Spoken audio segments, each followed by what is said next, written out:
parler. C'est un dinosaure herbivore de la famille Diplodocus. C'est une nouvelle espèce et même un nouveau genre.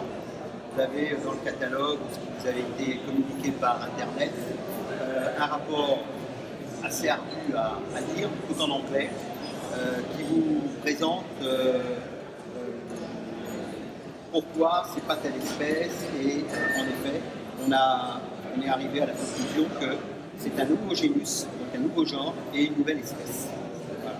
C'est totalement quelque chose de totalement inconnu, à un tel point que même les Américains, qui sont pourtant les leaders sur le sujet, étant donné que c'est dans la formation du Jurassique, la formation de Morrison, on en trouve beaucoup au cours de cette période, ils ne l'ont pas. Donc c'est actuellement ce que vous avez devant vous, derrière moi, c'est un spécimen qui est unique. Il n'y en a pas de temps. Alors c'est un spécimen qui a été trouvé dans le Wyoming en 2012. Il a eu une chance extraordinaire, c'est qu'il a été excavé en une seule saison. Alors quand je dis l'année 2012, la saison d'excavation elle est très courte. En général, si tout va bien, de juin à septembre, et encore septembre, on finit les 10 premiers jours de septembre, à cause du climat. Là, un herbivore de cette taille-là, généralement, on met 3 saisons pour lui. Là, je suis en train de vérifier, mais on est en train peut-être de trouver un dinosaure. On va mettre 4 ou 5 ans, avec un peu de chance, à le trouver. Un dinosaure qui fait 30 mètres. C'est un des plus grands qui existe. Donc, il a été trouvé en une seule saison. Pourquoi rapidement excavé? Parce qu'il a été trouvé en connexion. C'est-à-dire, c'est une chose qui est extraordinaire.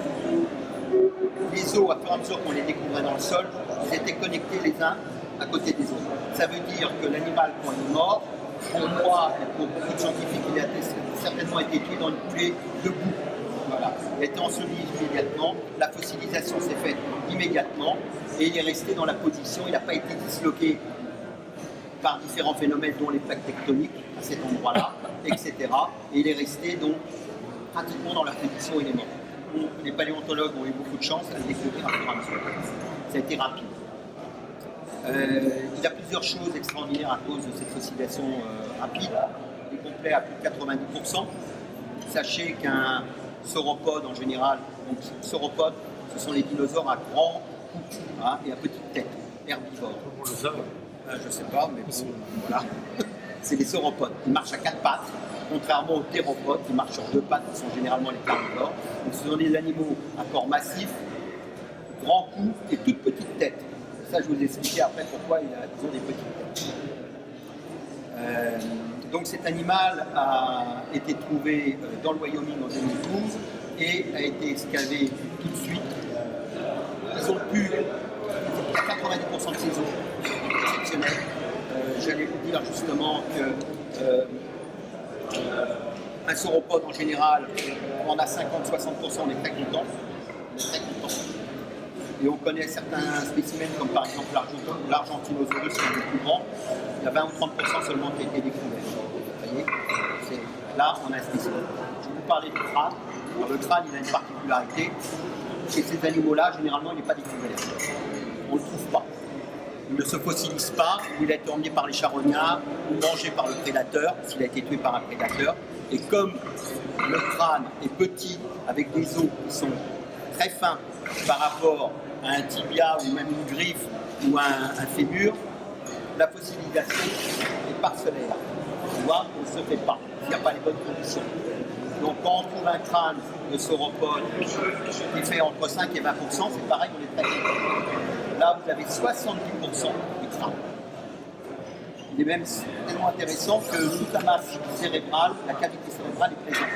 On va pouvoir l'étudier avec des scans et savoir comment l'animal, son système olfactif, son système visuel, etc. Il y a des grosses choses à trouver dessus. Et dernier point, d'où le nom de skinny. Il possède une énorme quantité de peau. Alors là, la peau, justement, ça ne se fossilise pas. Il a un cas exceptionnel. Vous avez de la peau à peu près partout. Et autre point important au niveau de la peau, ce n'était pas vu jusqu'à présent, c'est aussi une première mondiale, cette peau est différente suivant les emplacements. On ne le savait pas. Pour être clair, si vous regardez la peau qu'il y a sur les griffes, elle est différente de la peau que vous allez voir sur la queue, au niveau structure, ou même sur un fémur ou sur une omoplate. Un exemple. On a des différents types de peau. On pensait jusqu'à présent que les peaux étaient uniques, similaires à des lézards, la peau est pareille partout. Là, ce n'est pas le cas. C'est aussi une avancée scientifique importante.